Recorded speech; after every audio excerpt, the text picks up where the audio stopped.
Start recording right now. So it's what is it? It is February 6th. This is Giving University, the best class that GU has ever had, and the best students. And you guys are all looking really good on a Sunday night, and you're all looking healthy. You guys are all losing weight too, man. It's like, wow, you guys are all dialed in. So welcome to class. It's the best class we'll have and that you'll go to this week. So we're going to start a little bit here with the, well, first of all, yeah, let me start a little bit with just reviewing kind of what we did last week.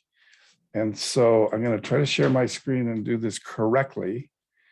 And I think the first thing I should do is try to pull up the document I want to pull up. So hopefully you're all doing well. And hopefully I can get the document I want here. It's here somewhere.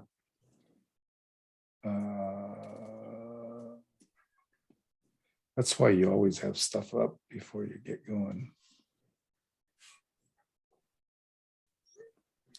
So maybe I have it here. Aha, there we go.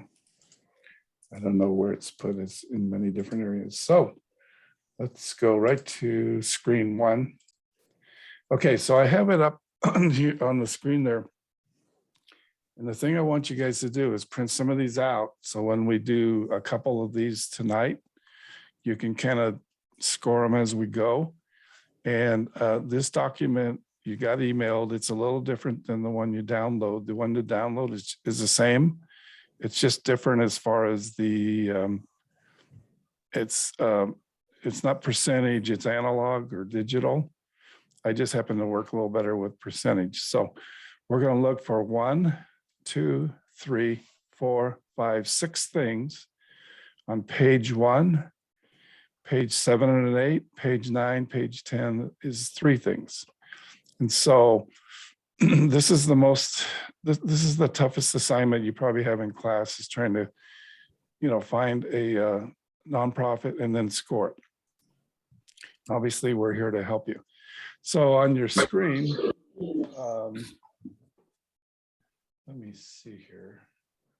On your screen, you'll see a organization. You guys see a 990 for Royal Family Kids. Is that correct?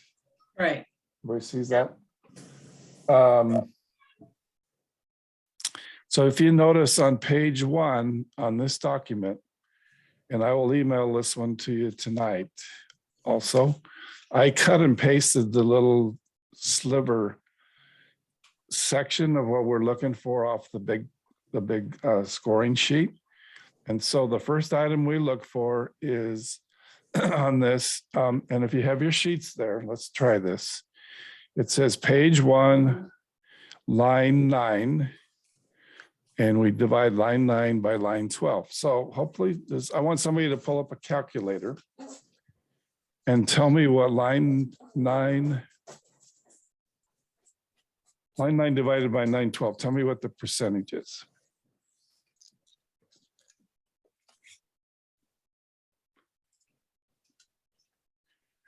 So don't be bashful.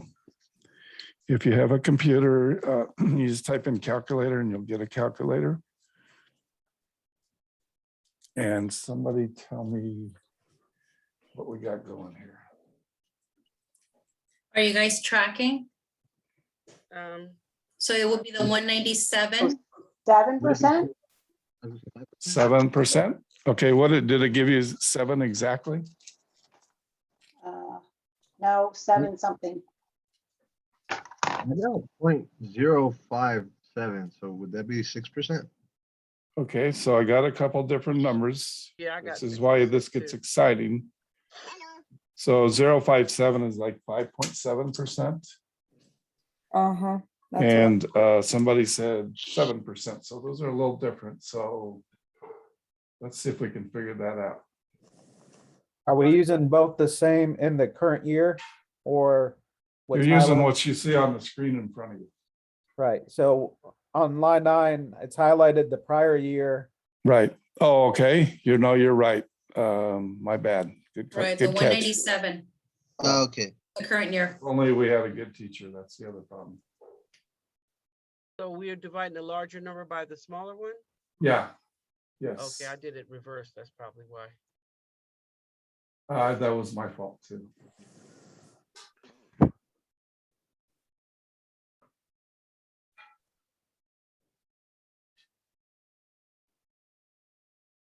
So what's the number that's official?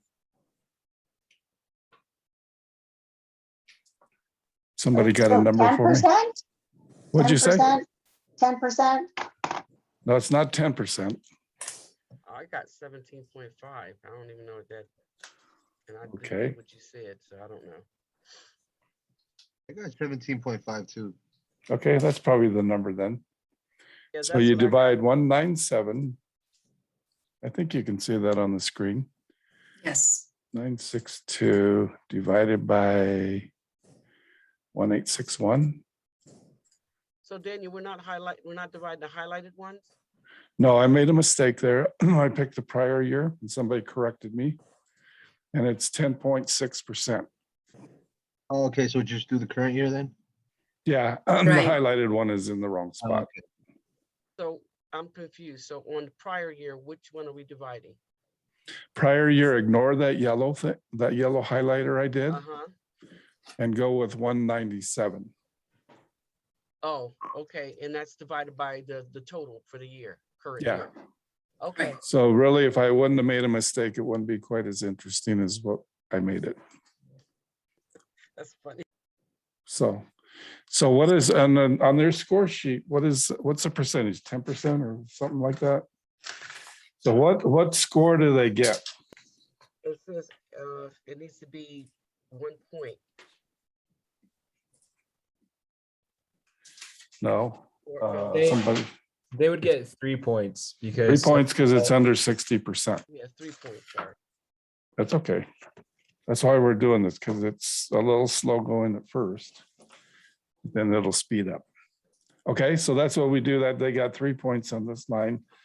That means they're doing a good job on revenue coming in. Okay, the next line, it says pages 7 and 8. So we go down here. Now, one thing I told you last week, I think, is we'd like to look at sometimes the cost per kid or per family, and there's no way we can determine that in here. And that way you can kind of see how effective they are with that. But that's not on this one. So it's kind of it's nothing we put on the score sheet anyway.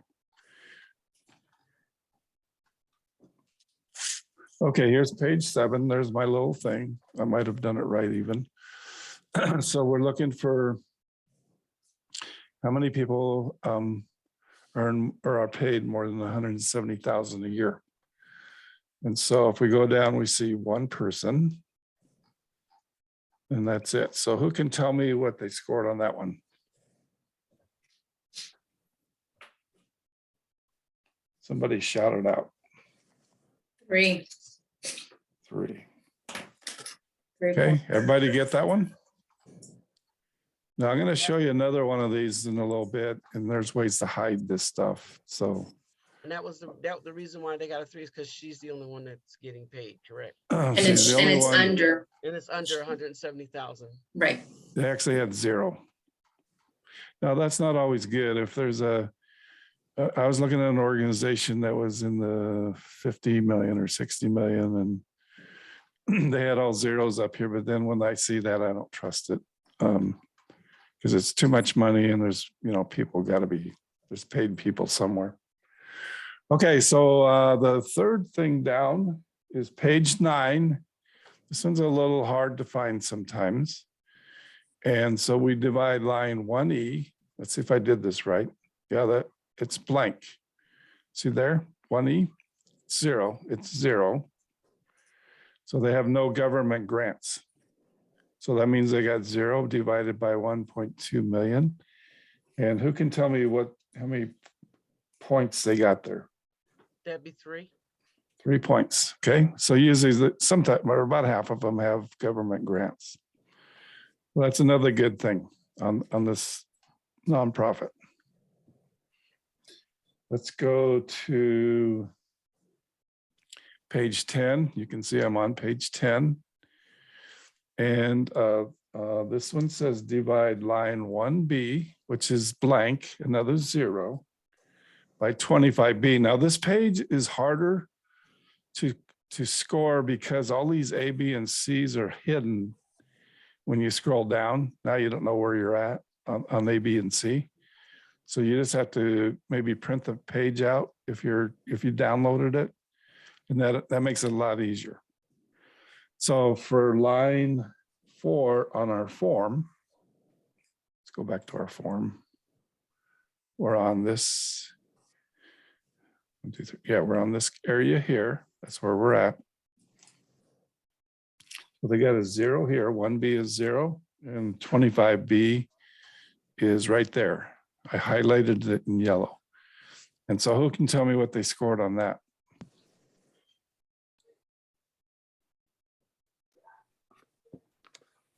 That would be a 3. It would be a 3. Okay. So that's a 3 on that one.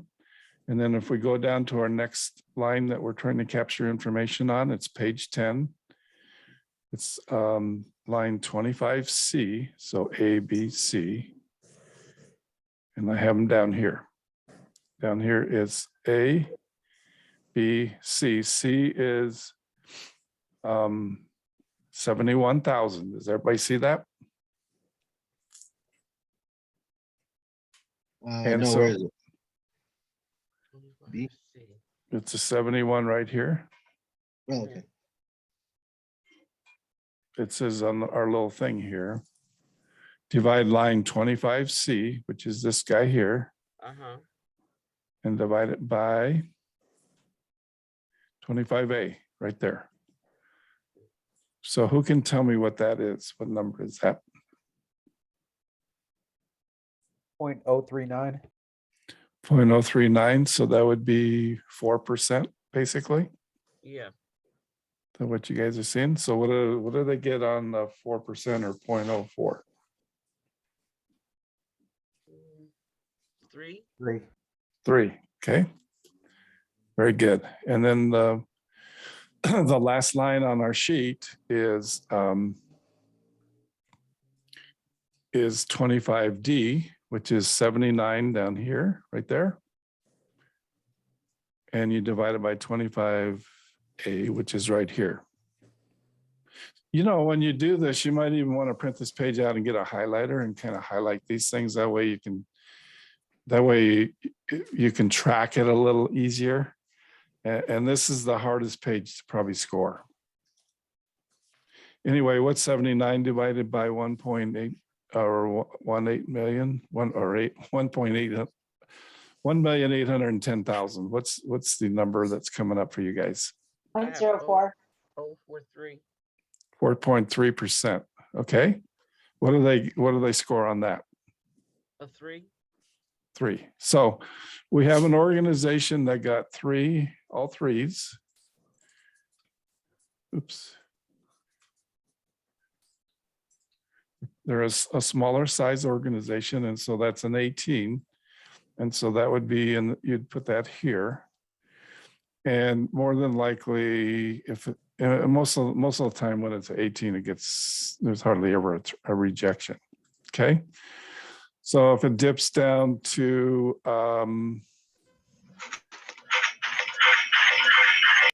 this is a teeny bit harsh, but if it gets down to a 15, you probably have to get more documentation or write a paragraph or two on what you really like them. We're not trying to tell you you can't, that we won't approve it, but it just gets a little tougher. So Daniel, the areas where they show the blanks, like government funded and grants and like revenue, is that a good thing or is that not always a good thing? Where they had zeros or blanks, it's usually pretty good. Okay. Like on promotion, I think it's let's see, promotion is 25C or D. It's 25D. I like to see a little bit there. I don't like to see zeros. Okay. So we're going to do one more. If I can, any questions on that? Everybody have their little sheets printed out?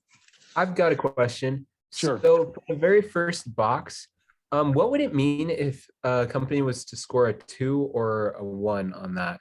Like the program service revenue measures how much of their revenue comes from charging for stuff. Does that Mhm. mean they're technically not a nonprofit, or how does that work? What does that mean? No, it doesn't change them. They're a nonprofit because they have a 990. It just means on this sheet, it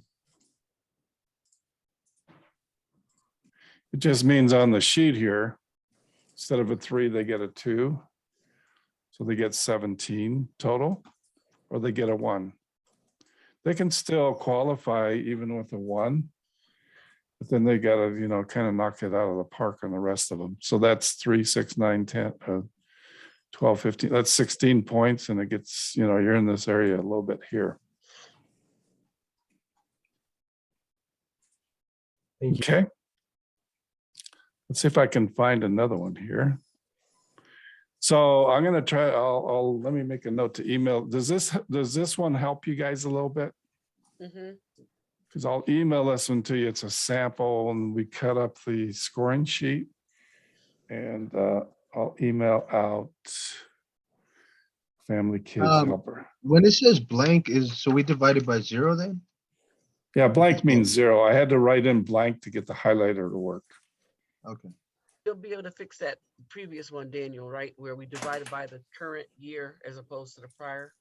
Before you Oh, send now it you out? want me to fix my errors. Let me see.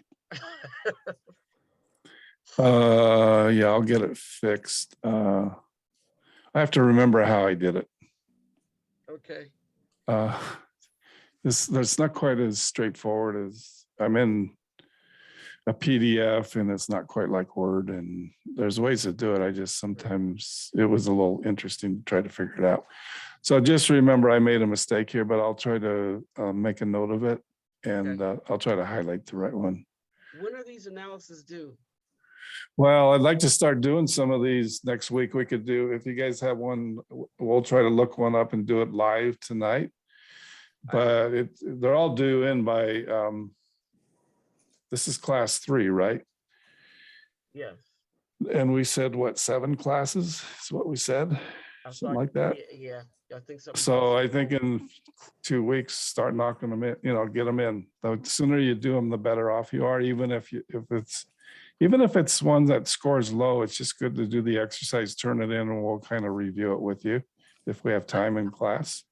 I have one that I've completed and I have a perfect 18 on it. Okay. So go ahead and send that in. Okay, Now, let's see, I'm sharing right now. Okay, let me look at one thing here.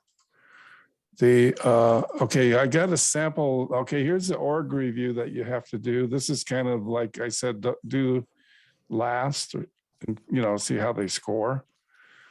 And so this is one from a Thursday night class last year.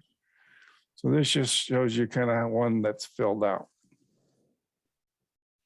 And you'll send that form out to us as well? It's on the stuff you got from Beth, and I think it's on the website. Yeah, it's under the student section on the website. Thanks. So anyway, it's just a little description of what they do, how they do it, and all that good stuff.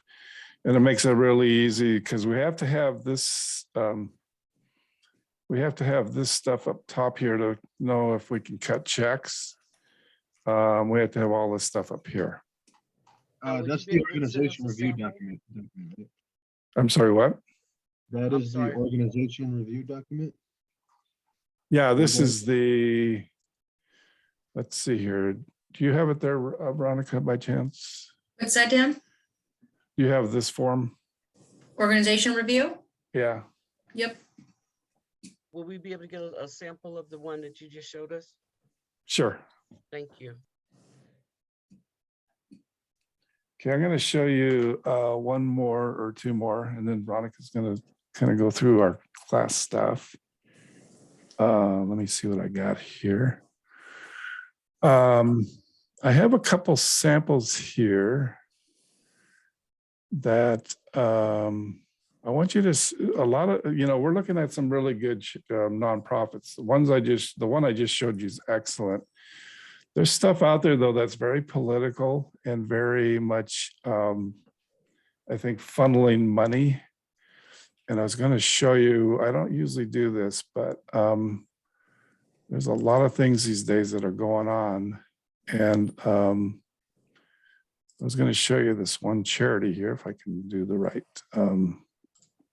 thing.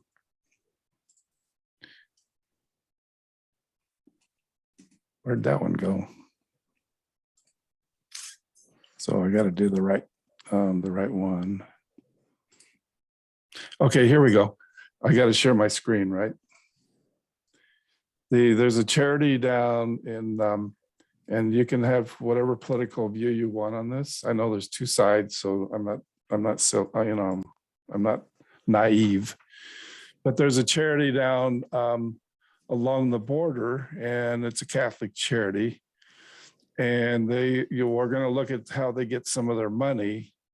And what they're doing is it looks like they're buying some plane tickets for illegal migrants, and they're shipping them all over the country in the middle of the night. And so this is one of the sources of where funding comes for those plane rides. And so probably some of you have seen it in the news. There's a lot of viewpoints on all this stuff, but I just wanted to give you an example of some stuff that these nonprofits do, so you're aware of some of the things that are going on.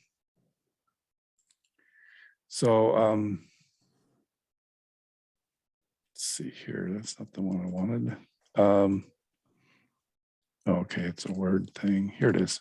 So here's their 990, the Catholic charity down in the Rio Grande Valley. The Rio Grande Valley is at the border. It's where all kinds of things are happening these days.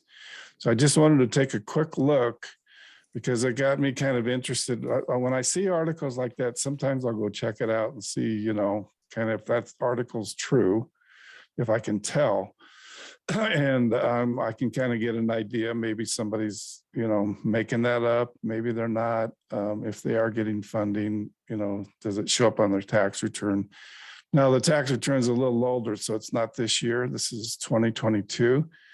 But I just wanted to kind of get a feel for them. So basically, they're down in the Rio Grande, like it says, and they're trying to help individuals that are experiencing a crisis in their lives, which they are. And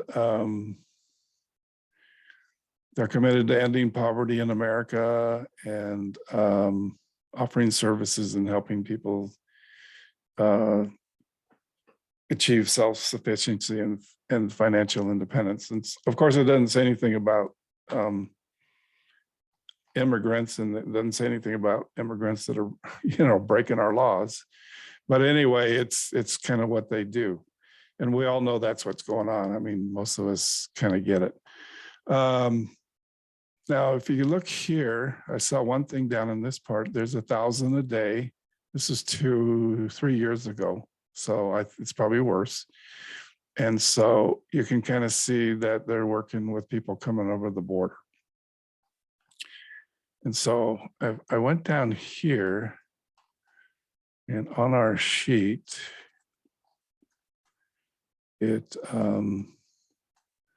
well, look, they look good here. Nobody seems to be getting paid, but I kind of don't believe that.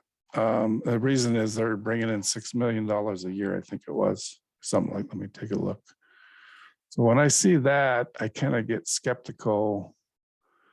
They're about $6 million a year, because it's just too much money without having, paid staff, and somebody is managing the staff. So if I don't take too long on this, but you can see where they're getting the government grants. That's our 1E.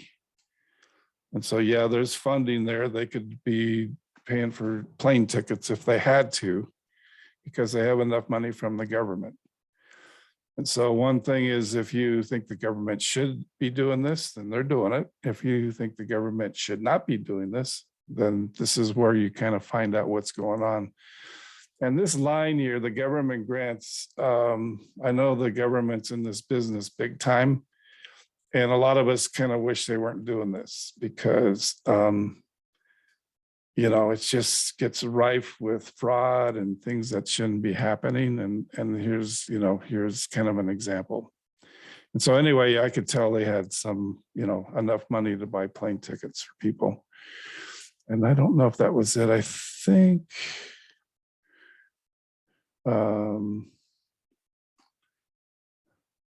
that was it. If you notice, there's a line here called royalties. I'm not sure what they're paying royalties for, but maybe that's, no, that's occupancy. I'm sorry. That one's legit. So basically, I just wanted you to see that one because when I see stuff out there, sometimes I'll go take a look at it. There's one more I'm going to show you here. Can I ask a question really fast? Yeah. So what was that under other salaries? There was a part in the document that said other salaries and it was like 500,000. Okay, where did you see that? It's probably what I was looking for. Towards the end.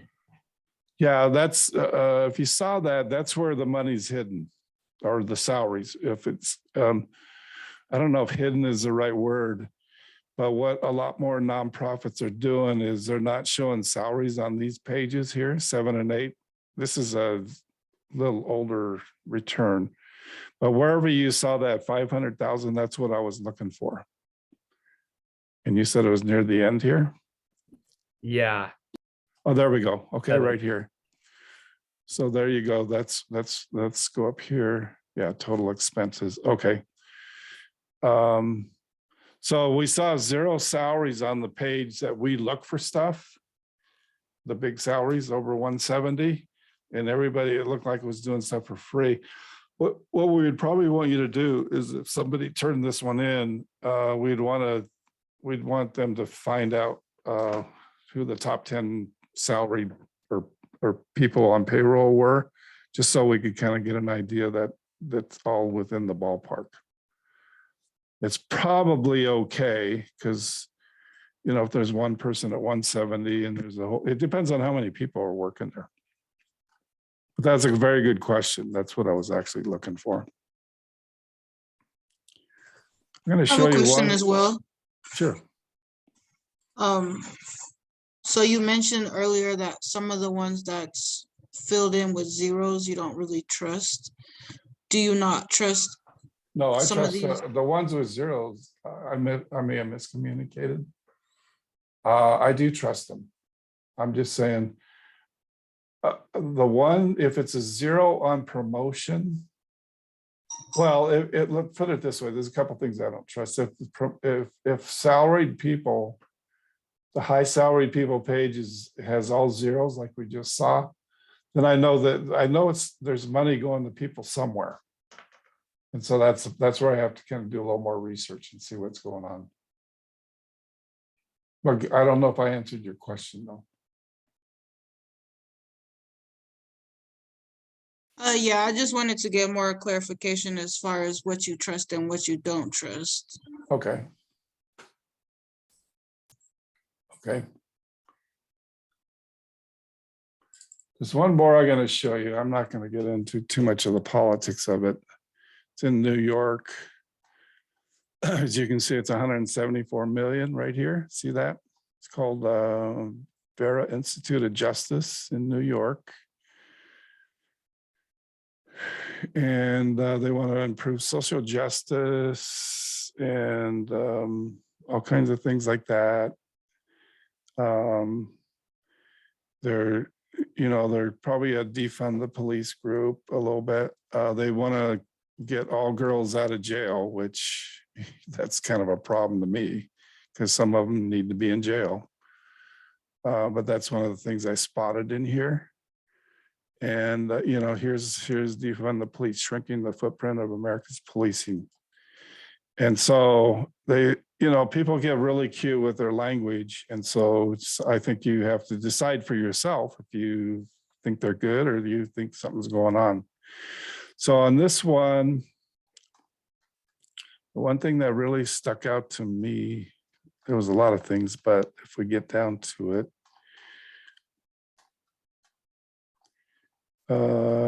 Okay, here's another, there were a bunch of millions and then, like nobody's getting paid, at least up here. Now $1. there's some down here though, that these are legit. 396, 202, 149, 228, 207, 197, 174, something like that. So this is probably legitimate because they're big enough where they break in our rule. But because of the size, our rule might need to be stretched a little bit because they're a $174 million operation. And so that didn't look too out of whack to me. The thing that caught my attention was right here. See this government grants? It's a lot of money. Okay, you think the government's not doling out some money? They're doling out $136 million to this group out of 174. So this is basically a government thing, pretty much. It's a pretty high number, but the number that's really high is the actual dollars. It's a ton of money. So to figure out how much they're actually paying, you would subtract the government grants from their total, right?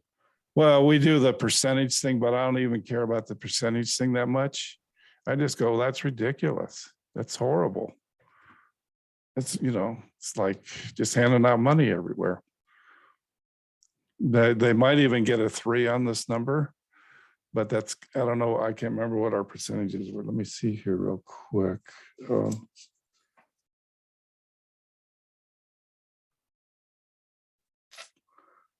Let's see, we wanted under 60%. And I don't know if they're under 60% here or not. But my bigger point is that's a lot of money. That's just, frightening, at least in my opinion. So those are just samples of, and we showed you guys Red Cross last week or 2 weeks ago or something like that. And so those are examples of some things that are going out there. And it's like we said, we aren't calling anybody bad. We're just saying we just want you to see what we want to shine some light on what's going on with these different nonprofits. Okay. So Veronica, are you still here? I'm here. Can I just double check? Sure. We have a Kelly. Kelly, are you new to the class? No, I was on it the first week, but I missed last week. But I was on it the first week. Okay, I just don't have you on the roster, so I'm gonna have to go ahead and add you Thursday on. one, and I switched to Sunday. You were But I on Thursday. forgot. You were on Thursday, you said? Oh, Thursday. I was on the other one, but then I switched to Sunday. Okay. And I Okay. was here the first time. Okay. What's your last Know name, that you're Kelly? switching? Yeah. Well, they emailed me back, whoever's in charge of the email. And they sent me the Sunday link. That's why I made it to the first one. Sure. What's your last name, Okay. Kelly? CAUDILL. Z, did you say? C, like Charlie, Alpha, Uniform, Delta, Igloo, Lima, Lima. Okay, super. We just want to make sure we give you credit. That's all we're trying to do. We got 20 in both classes, so sometimes it gets a little confusing. Any questions on what we just went through?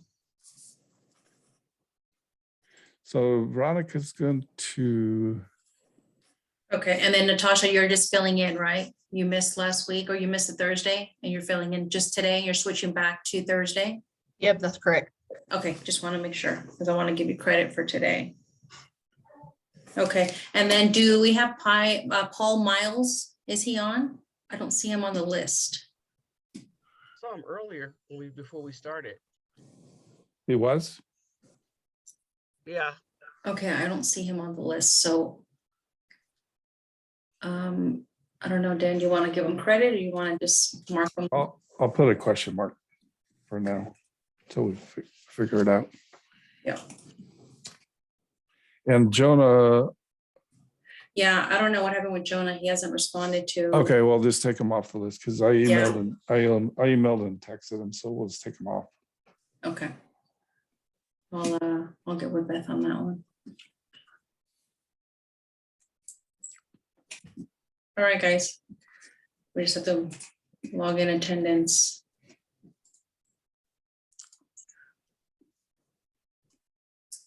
Okay, Dan, are you starting or you want me to start? Yeah, go ahead and just start with the slides and slides? stuff. Uh-huh. Okay, so let me share my screen.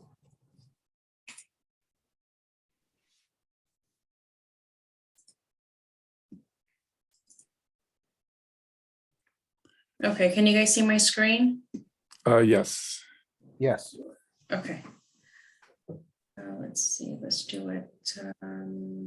Presentation. Okay. All right, so we are starting with week 3, and we're going to do section 5 and 6. And let's go. Let's start jumping into it. So we're going to cover overcoming objections and entitlement. So there's an exercise here as far as coming up with a list of why people are reluctant to be generous. I'll give you guys a minute just to kind of give us some thought, but we came up with 9, and we're going to go through each one, and then we'll kind of elaborate on each one.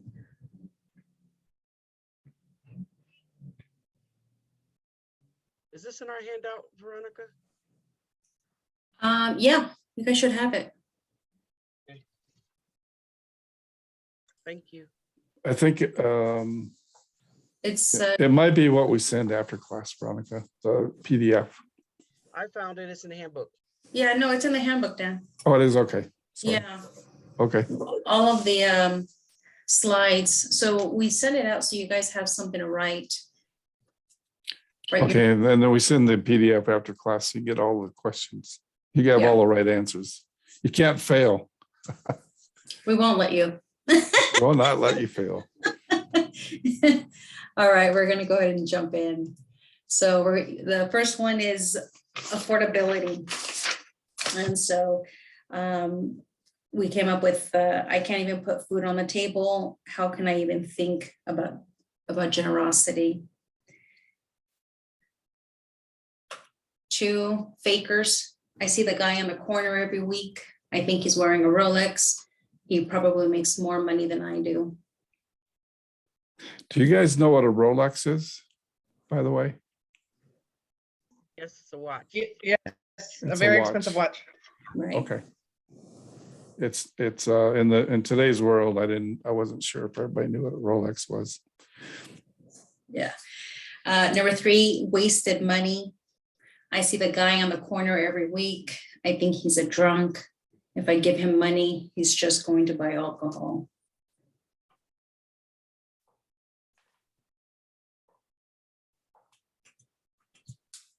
4, fear. I need to save for a rainy day. What if I lose my job next week? That one might have been big with COVID too, because, COVID created another layer of fear for a lot of people.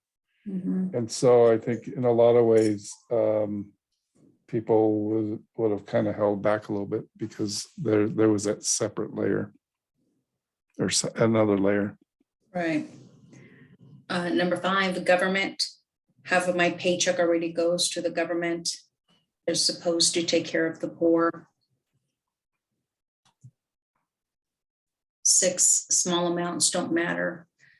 I heard Bill Gates gave away $1 billion. I make $500 a week. What's my $50 compared to $1 billion? And we put, why should I high five? And this is what we talk about it every week, as far as high five. And so it's kind of starting off small, $5 a month donation towards a charity. And this is a perfect opportunity, since you guys are going to be researching organizations. It's something that it's a start of something. So it's you'll hear us say high five a lot. 7 crooks. I don't trust charities. There's so many crooks out there. Number 8, I'm entitled. I work hard to earn this money. I deserve to keep it for myself. And so we're going to start with, number 9. They will become entitled. I don't want to give to them because they will become dependent on charity. So I we're think- gonna start. Is Go ahead, there any more that you guys can think? One I think of is sometimes people don't even care about anything. And so that would be, I don't know what you would call that, but they don't even, they don't care about generosity. Decent I just supply. don't care, I think would be maybe what that would be. That would be called selfish. Or apathy? Apathy is probably, this is the word I was looking for. So we're going to go ahead and start with the first one, affordability. Get involved. Food on the table or Starbucks. This is an opportunity where for those who like to do their weekly Starbucks runs, cut it back, start small. For me, that was a big, for me, I used to be the Starbucks girl. I used to go every day, get my $5 coffee. And then as I started getting more involved with Giving University, I had the opportunity to say, I really looked at my situation. I said, I really don't need this $5 cup of coffee. I can make it at home, put it in my own container. Take a closer look at your finances. Make a specific plan to increase your giving. And this is where we say start with a high 5. I think a high 5 would also be just a way to be in touch with the organization. Like, I think a good place for you guys to start is high 5 whoever you're getting a grant for. I know we don't ask for money, we don't make you and all that good stuff, but I think if you get a grant for $1,000, is just get on their email thing and give them $5 through the internet or through the web, and just kind of start that way. You can always stop it, but it just gets you a way of staying in touch with what you really got a passion for. Also, as you're researching these local organizations, see if there's a newsletter, a monthly newsletter. See if you can get on the distribution list, and that's going to give you more of just information or what's happening, what's the latest and greatest. And that's another opportunity for you to get involved, volunteer time, but it starts getting really involved. All right, let's move on. So there's a scripture in the Bible in Malachi where it says, bring the whole tithe into the storehouse, that there may be food in my house. Test me in this, says the Lord Almighty, and see if I will not throw open the floodgates of heaven and pour out so much blessing that there will not be room enough to store it.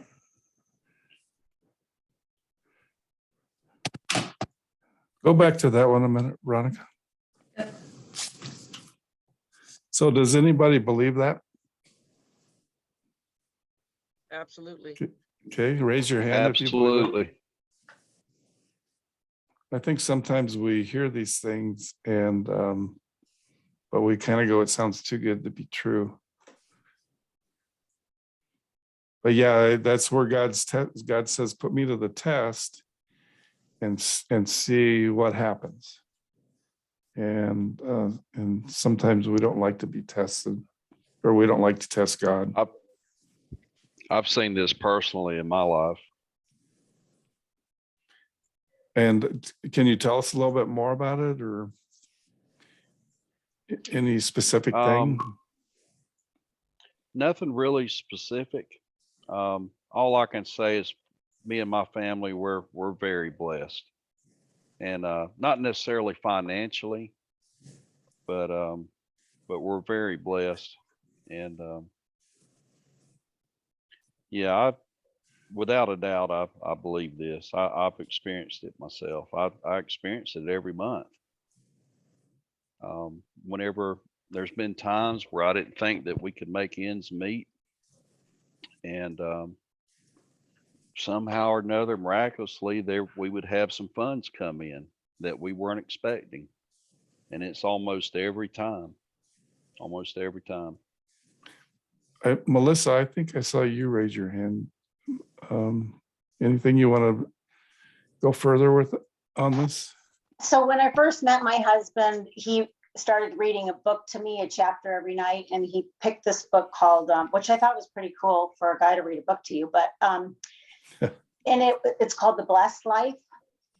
And he read, you guys may have know the book, where they not only gave 5%, then 10%, they gave like 60% of their income.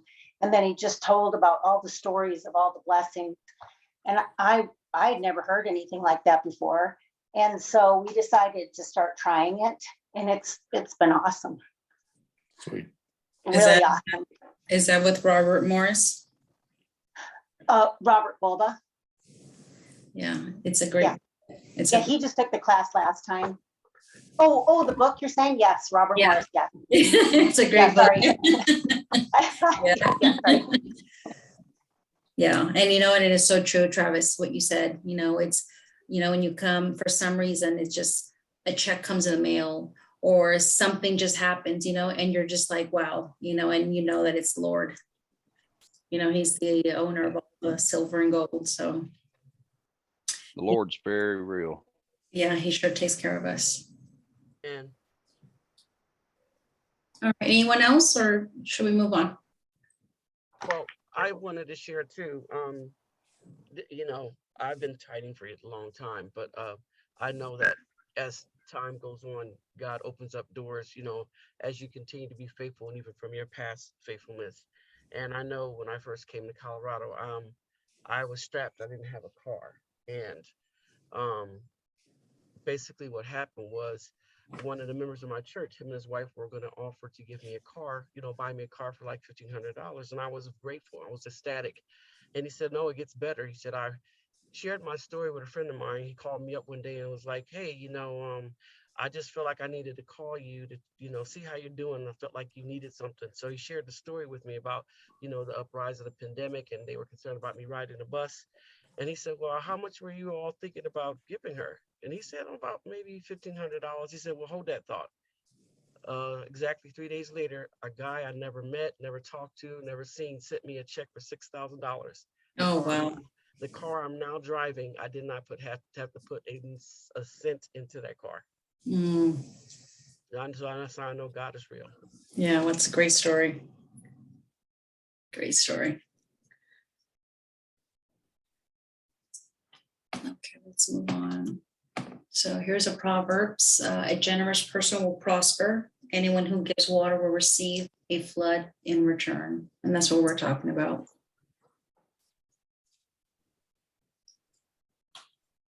All right, so number 2, bakers. So we talked about the guy wearing the Rolex. So if you're uncomfortable, don't do it. You know, guilt is not a great motivation for charity. It has to be sincere, not by emotion. And then be generous with someone you trust. I think that, you know, the homeless thing in our culture has kind of grown a little bit, so we get a little more jaded probably. And I think the point that we're making here is, you know, if you have a little more trouble with that, then, you know, don't let it be a cop-out to not helping anybody. Maybe help somebody in your office that you trust, or somebody you trust, and be generous with them. In other words, don't be not generous, be generous. And if you don't feel comfortable, then relax, but look for other ways to share it. I think also, you know, if you see someone in need, if your heart is being, you know, that gives, you know, when you have that nudge, it's kind of acting on it. And I'll just share a story. You know, my father and I were at a restaurant, Farmer Boys. I'm not sure if that's familiar across, you know, where you guys are at, but it's, you know, regular place for, you know, for breakfast. And we were sitting there, and there was a homeless guy who actually walked in, and I saw him just sitting there, and it moved me to say, you know what, I'm sure he's probably hungry. So I went to the front. I said, do me a favor. I said, can you go and ask the gentleman or the homeless guy, ask him what he wants and bring it to him, and I will take care of the bill. And so the girl goes over there, and she's like, you know, do you want something to eat? And he's like, yes, pancakes. And she goes, okay, we'll make them for you. So came back, you know, he started eating his food, and it just moved me, you know, because and that's someone that, you know, and I'm not saying it, you know, as, you know, trying to exalt myself, but it was a need, and it's something that you have to act on it sometimes. You know, sometimes we get, well, someone else will do it. Oh, he'll find food somewhere else. Well, sometimes that's, you know, their only meal. And so you see a need, and just sometimes we just have to act on it. Can I share something? Yes, Travis. On Hebrews 13:2, be not forgetful to entertain strangers, for thereby some have entertained angels unawares. Hebrews 13. That's a good one. All right, let's number 3, we talked about wasted money. So give him something besides money. And we're talking about the guy who's, you know, he's going to buy it for alcohol. Maybe you have a passion for the homeless, keep a small gift card in your car. And this is a great idea, you know, even if it's a $5 McDonald's gift card, or, you know, something small where they can at least go and get something. We don't always have to give them money. Or buying food. Oops. Buy them food, yeah, you know, and we see a lot of that, and it takes a willing heart to really see, you know, we're making a difference. Okay, so 4 with fear. We talked about, you know, saving it for a rainy day. What about if I lose my job? Yes, savings is important. You know, balance savings with generosity. If you lose your job, wouldn't it be great if you can depend on someone else's generosity? And we see that, you know, whenever we go through hard times, you know, there's always someone that knows our situation, and there's always that grace that gets extended. And it's, you know, we give it to someone gives it to us. Fear is a sign of lack of faith, of trust, faith in yourself, faith in family and friends, faith in God. Do you want to cover anything on this one, Dan, or? Oh, I'm good on this one. Okay. Can I add something? Yes. I just love this one. I like that last bullet point a lot too. And it reminded me of a scripture in 1 Corinthians 14:33 that says, for God is not the author of confusion, but of peace. And I love that, because I was thinking about when we went over the objections the first time, like how often Christ like talked about peace in the New Testament, and often he compared himself to peace. And I think that fear doesn't come from him, right? And so if we're trying to be like Christ and trying to give where we can, like, we are promised that peace as well. So I like the last bullet point. Thank you for sharing that. Okay, we talked number 5 was government. So it says, you know, I already give half of my paycheck goes to taxes. So it says, how good is the government doing on this? You know, is a problem being solved? Is a problem being solved? Render unto Caesar. be generous in an area not covered by a government program.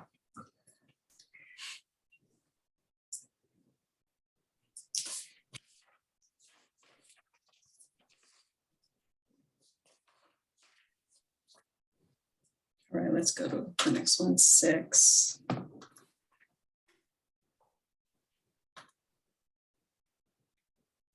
This is probably one of the more, Drop them all in.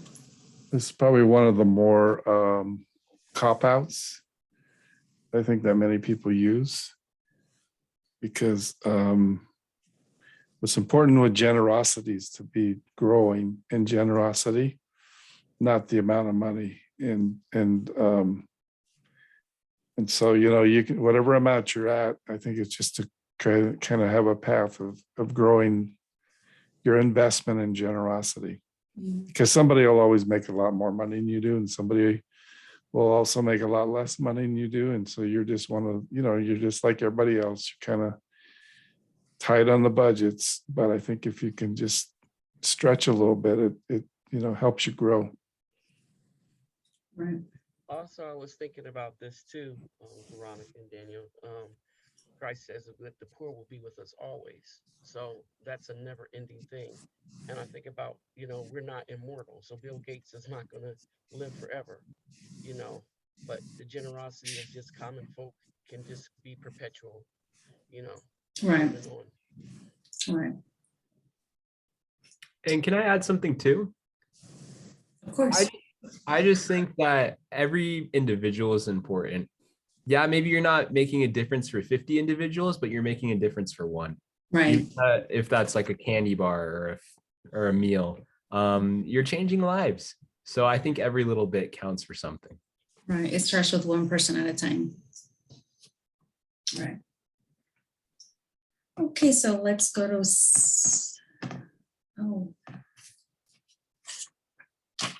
sorry, small restaurant header.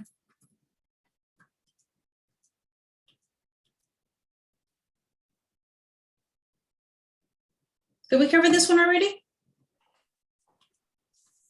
We didn't do the crooks yet. Okay, so 7 crooks. I'll just drop them all in. So this is why we're doing these research, because we want to know about the organizations that are making a difference, and so to be able to donate $1,000 towards a local charity on your behalf, you know, is why we're doing what we're doing. So this is an opportunity for you to do the research. If it's something that it's in line with your passion, you know, you're getting yourself involved, whether it's volunteering, whether it's offering admin support or whatever it is, outreach, fundraisers, whatever they have going on, it's, you know, getting yourself involved. It's a start.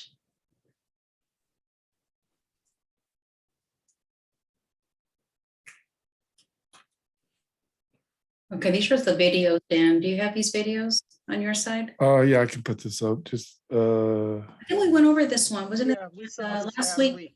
I think it's a little bit different. I looked at the dates, the 2 video strings. Okay.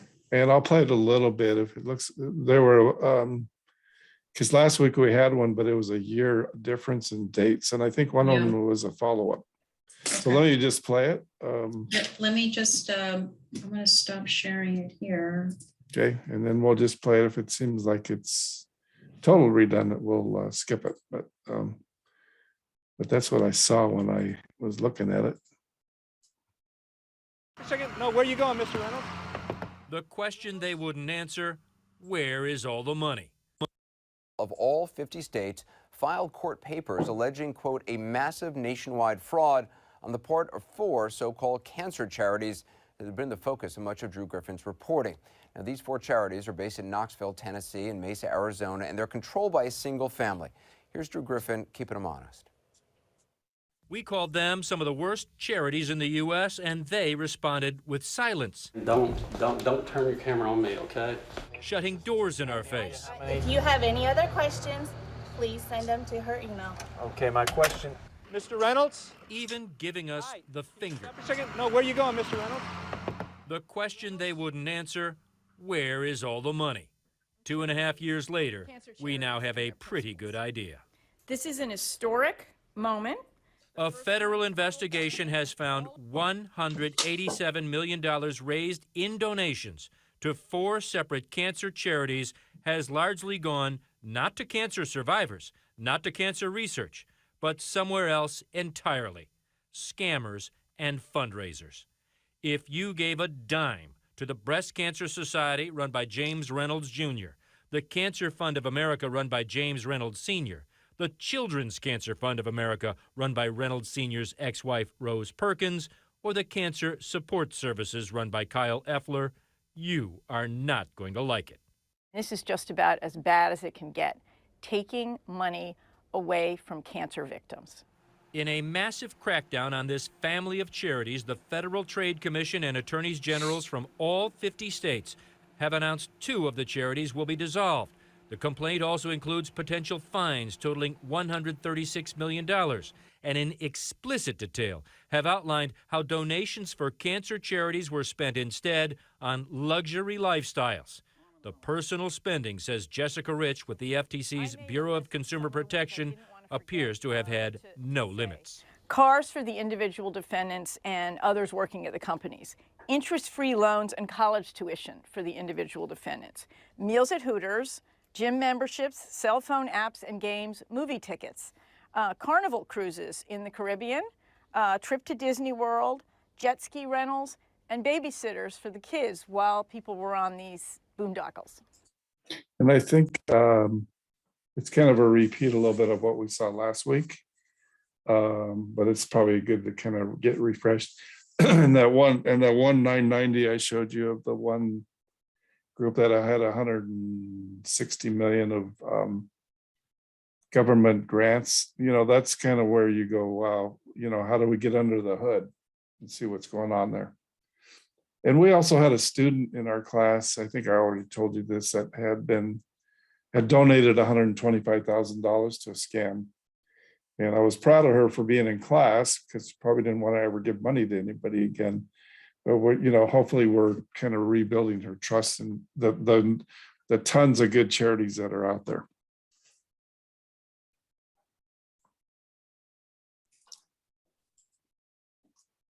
Okay, you want to take it back?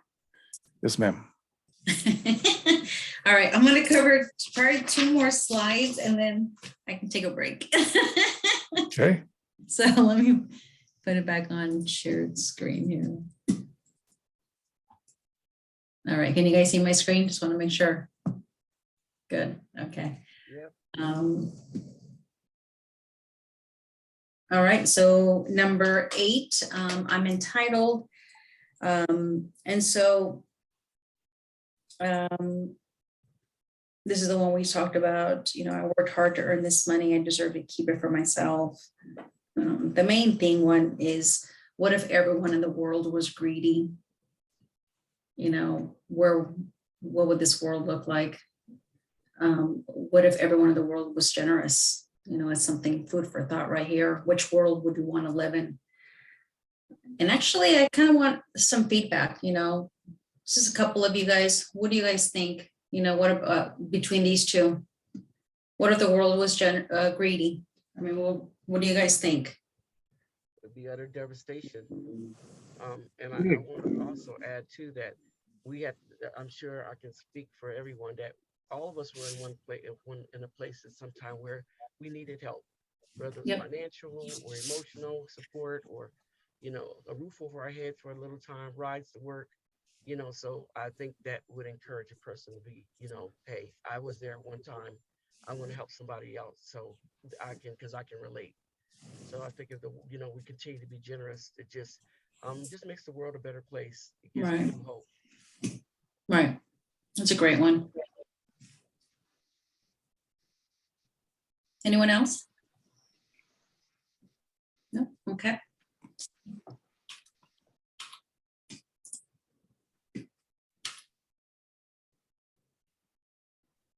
Okay, so here's an exercise we're going to talk about. Think about top 5 factors that enable you to earn a living and write them down. And then I will ask you what you wrote down. Okay, somebody shout out or give me one. Mark, are you there? I was gonna say accessibility. Accessibility. Like we have access to jobs and. You have, okay, jobs are out there that you can get. Okay, super. Or health, What's that? health, physical health. Exactly. Andrea, do you have something? What are you thinking? Well, I would say the benefit for me to work, you said think about the top 5 factors that enable you to earn a living. For me, going outside, because I like to Lyft drive, and that's like a part-time job of mine, is like mental health. It keeps me from staying in the house because I don't like to stay in the house much. Okay. Super. Lovisa or Lovisa, is that correct? Did I say that right? Lavisa. Yeah, there we go. What do you think? I think our skill blocks is a factor that enables us to gain a living, like the skills we need to do our jobs, typing, whatever skills we need to do our jobs. Okay, skills, that's good. Any others out there? Monica, did you want me to take over? I think you had set a limit at 2 more slides. Well, let me just drop them in here. Okay. So here's a few possible lists. Where you were born, who your parents were, how healthy they were, wealthy, motivation, education. I think someone mentioned education. How much control did you have over these? And I think actually, let me just go to the last one. I think I have 9. I think I have one more. Yeah, this is the last one. And you can do entitlement section 6. So, oh, this is the one. Okay, so I don't want to give to him because he will become dependent on charity. So we came up with, yes, there's a risk and it's important to handle it properly.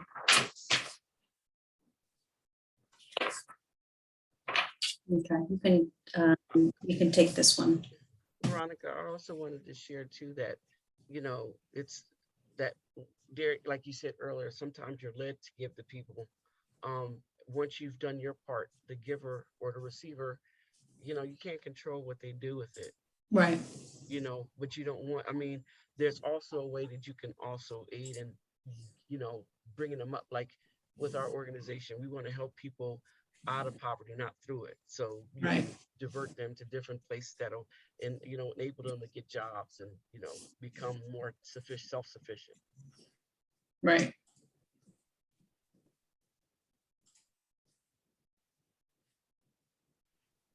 Okay, Dan, you got it from here. Okay. Yeah.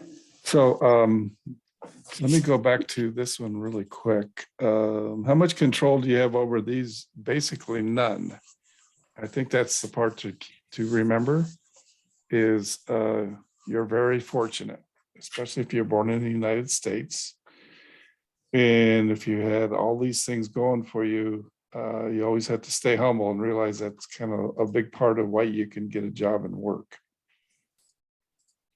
So entitlement section 6, give a man a fish and you have fed him for a day. Teach a man to fish, you have fed him for a lifetime. Teach a man to beg for fish and he will be begging for a lifetime. And so we want to kind of just encourage, I think all of us, A, not to beg, B, and to help others, probably not to get to that point, but to learn how to do the fishing themselves. What is entitlement? I think we all are entitled, by the way. I think there's different degrees of entitlement. I think there's different degrees of generosity. I think there's a different degrees of a lot of things we talk about. And so a lot of us fight entitlement because that's kind of how we drift. And a lot of times when we don't get what we want, we get really upset and really mad. And so we like to think we don't think we're entitled, but everybody else thinks they are. So that's, another little clever device that we use. So what is entitlement? The notion that people have a right to a particular benefit without earning it. And that's the key part right there, is without earning it. And there's a lot of without earning it going on with a lot of people these days. And my daughter, I was having a conversation with her yesterday, and she says, I'll never get a house. And so she wanted a system where you'd get a house. And I said, well, that's a good idea, but it don't work that way. You have to earn it. If everybody gets a house, all the houses will not be very good. And someday all the houses will disappear. So earning it is the hard part. And a lot of times, I will say this, people that work really hard usually earn it. And, they're the ones that get up at 5 a.m. or they're the ones that work 10 or 11 hours a day. And so in a real sense, they're entitled to what they earn because they work really hard. And but they need to check that attitude a little bit also. An attitude that has become prevalent, giving people something for nothing. And again, a lot of us have a little bit of that in us. At our work, if we have a health insurance plan and the dental part sucks, or, the vision part sucks, we want something for nothing. And it costs our employer and it costs us to have those things. And so there is no something for nothing. It can work for a little while, but it doesn't last. Wealthy entitlement, the right to keep what was earned. I had I want to ask you guys something. I'm not going to ask you, I'll just kind of share with you. I taught this class in South Orange County, and and Mr. Bray is the founder and the owner of Power Plus that funds this, and he's the founder and owner of Giving University. And there was a student in that class that was starting to give him a hard time about the fact that he wasn't giving away all his money. And so I thought it was an interesting conversation, because it just shows you what happens a lot of times. We take our own little world and we project it on others. And if Mr. Bray's only giving away, I don't know what he's giving away. And Mr. Bray is one of the most generous guys I've ever run into, but I have no idea what the percentage is. But the point is this: he's putting you in a position to get $1,000 grant and to go on trips. And for that, we have to take that and bring that into our world and not worry about his world. His world is between him and God and his family. And if it's 1% that he's given, or 50 or 60%, we need to let that go. But this gentleman, he was pretty set on the fact that he was pretty hardcore. Some of the scriptures, I think that, kind of say you need to give it all up. But that's not our point. That's not our place. But my point is, a lot of times on this entitlement thing, we like to project it on everybody else and not take it into our own lives and our own hearts.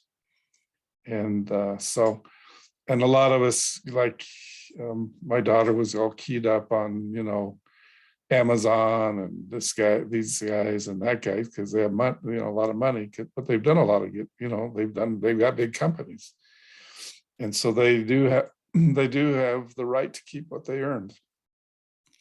They have the responsibility, however, they have a lot of responsibility, and God will keep them in check, and he will reward or maybe discipline them based on the great things and the abundance that he's given them. The problem is we all like to be God and get a little jump and help God out. So that's part of what we run into. Entitlement is dangerous in different ways. The giver may say, I'm entitled to keep this money because I earned it. I get up at 5. I work 6 days a week. The recipient may say, I'm entitled to have all my needs met for free. So that's kind of the two dynamics that you run into. And both are probably just not very good attitudes. So are there any good entitlements out there? Freedom of speech, freedom of religion, freedom of press. These days, our freedom of speech is in a little bit of danger, but that's an entitlement that we should all have. You know, in our classes, we have all mixed faiths and all, you know, atheists and all kinds of different people, and we, you know, we don't limit the speech.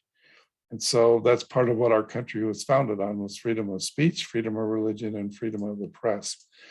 Life, liberty, and the pursuit of happiness. If you don't like your job at Power Plus, you can go get another job. That's the pursuit of happiness. Maybe you'll be happier there. The right to get paid when you work for an employer. So that's an entitlement. That's a good one. In other words, you know, maybe it's the right to get fairly paid when you work for an employer. The right to choose how you spend your own money.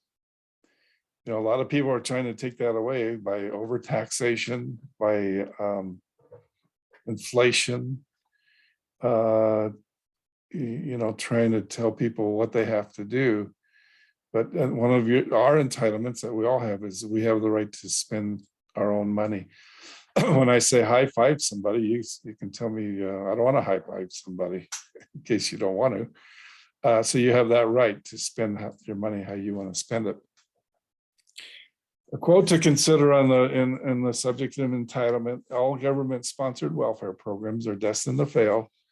Instead of reducing poverty, they actually tend to increase poverty.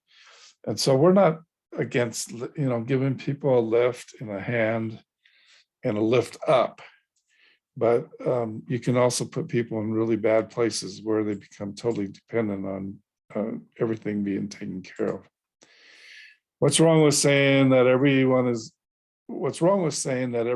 entitled to the basics like food, shelter, and healthcare? One of the biggest is the government programs inevitably get abused. I always smile when people think the government should do everything. I go, the government is just like regular dudes like me and you. So you know how good we can be or how bad we can be. And I said, a lot of times if you know, you have a job where there's you can't get fired or there's no incentives or whatever, you get lazy and the program just becomes not very good. So people get lazy, people manipulate the system. There was a lot of cases in COVID, I think, in California where the Employment Development Department got ripped off for a lot of money because people figured out a way to do it. What's the alternative to entitlement? Restrict pure entitlement to mentally and physically handicapped people. And that's one, that's, you know, that's a group that we do need to help, and sometimes we fall short, but I think we all pretty much agree it's a good thing to do. Rely on the generosity of individuals and charities, which can apply the proper incentives to help recipients get out of the crisis. In other words, usually charities and individuals can do a better job of managing all this as compared to a government entity. Entitlement. For even when we are with you, this is from the New Testament. For even when we're with you, we would give you this command: if anyone is not willing to work, let him not eat. For we hear that some among you walk in idleness, not busy at work, but busybody, always on Facebook, always on social media, and not wanting to go drive a Uber car to make some money.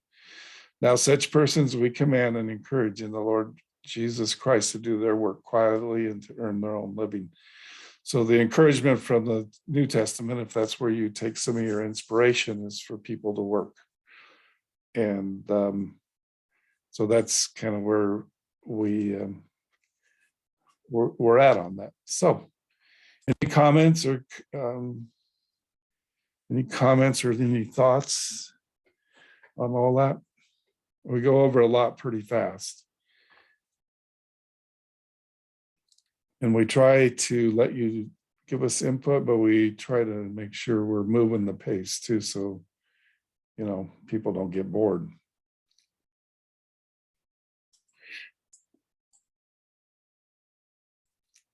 I always tell people when we talk about our grants, I always tell people that, especially at Power Plus where I work, and I said, because you don't go to Giving University, you're cheating a great nonprofit out of $1,000. I said, why do you want to be that way?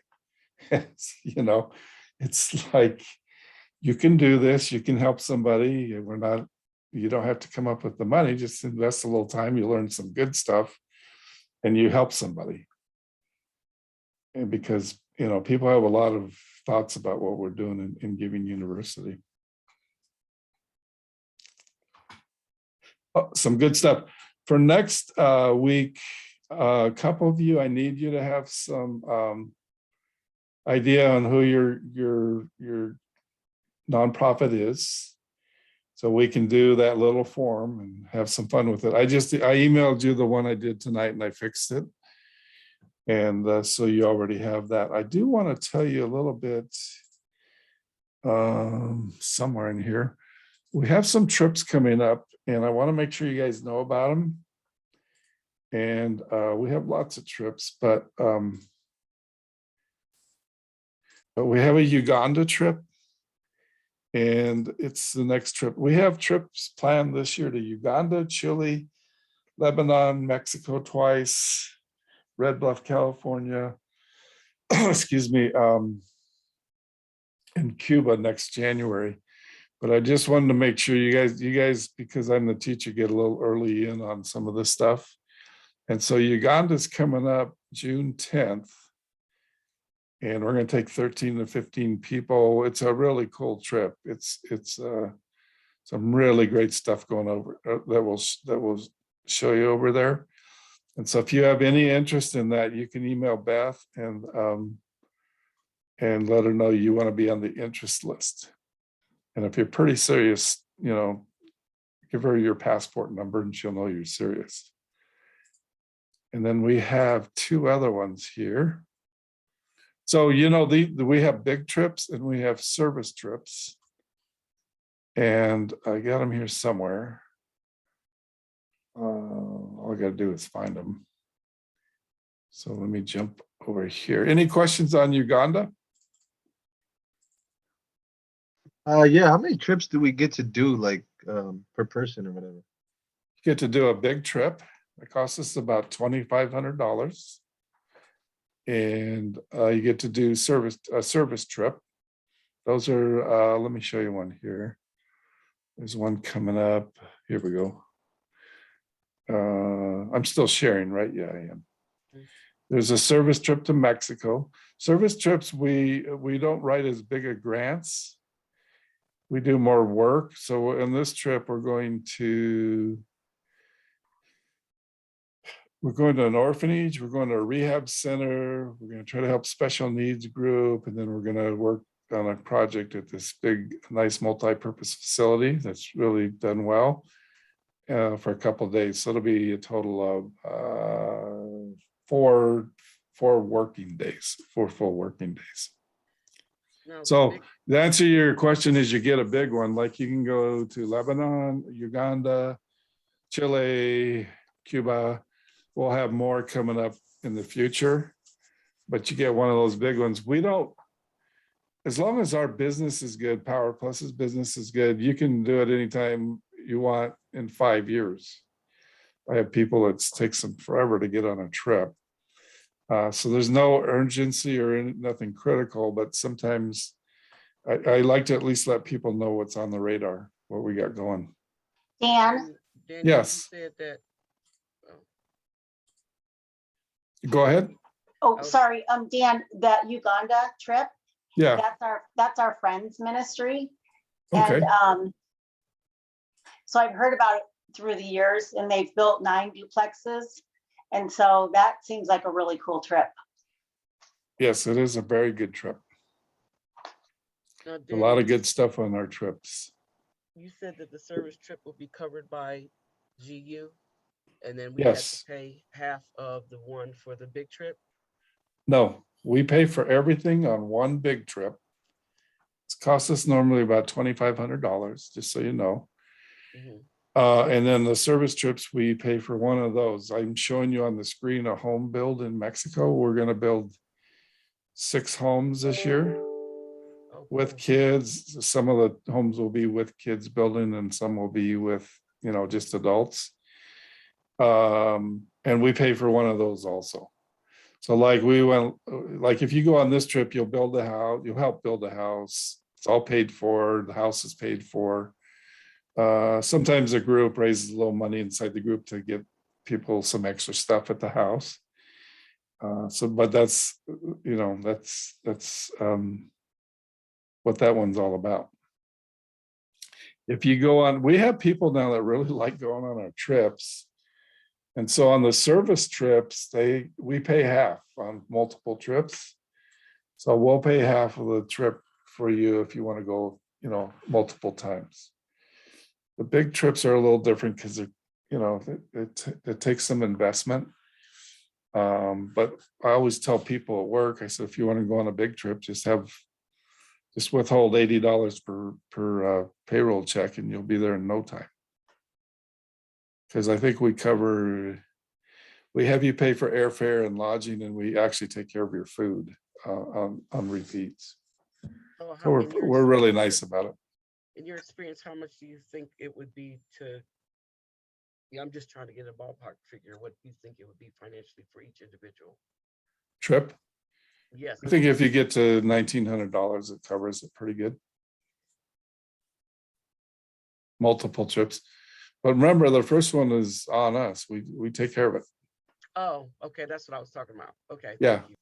No, you have a few expenses, but we're even paying for COVID tests right now. I'll show you one more here. We're doing a Red Bluff service trip to Red Bluff. We will have a group up there that works with a big group of charities. They kind of all work together. And then the Forest Service has donated 10 acres to this group of charities and it's free. I mean, they donated it to them. I think they've raised $3 million to build facilities on those 10 acres. So it's kind of an interesting project. So those are some of the things coming up. I have a question. Yeah. So if you go on a big trip and then Yeah. say, for instance, your kids want to do one of the trips, Yeah. do you have to pay for yourself and then Given University will pay for your kid or? Yeah. Okay. You can take, when Kenya, Veronica was on the Kenya trip, and we had one family of 4 on that trip. And those guys like GU so much, they had their family of, I think 4 of them went and built a house last year. And they were pretty much all covered. But yeah, we'll take care of them the first time. If you want to wait for your kids to get through class, that's fine too. Like Cuba's a great trip. Lebanon's a great trip if I ever get over there, because it's Is Cuba a big trip or a service trip? That's a big trip. Okay. Yeah, we let you smoke some cigars in Cuba. We don't always want to know everything you do out there, but we treat you like adults. We just tell you to not get in jail because we ain't bailing you out. Actually, we probably would, but anyway. All right, Mark, you doing good? Mr. Mark? Mr. Travis, you doing good? Miss Jasmine Gray, you doing good? What do you do at Cross Purpose? I really, by the way, some of you guys don't know who Cross Purpose is. Jasmine, who is Cross Purpose and what do you do? Cross Purpose is a nonprofit here in Denver. We're a career and community development program. And what we do is we pay for entry-level career like skill sets, CNA, MA, medical billing and coding, bookkeeping, admin assistant, peer specialist, trades, just a multitude of different things. We have about 12 different skill tracks that we're offering right now. I feel like what we bank most on is just the community and the relationships that everybody gets to build.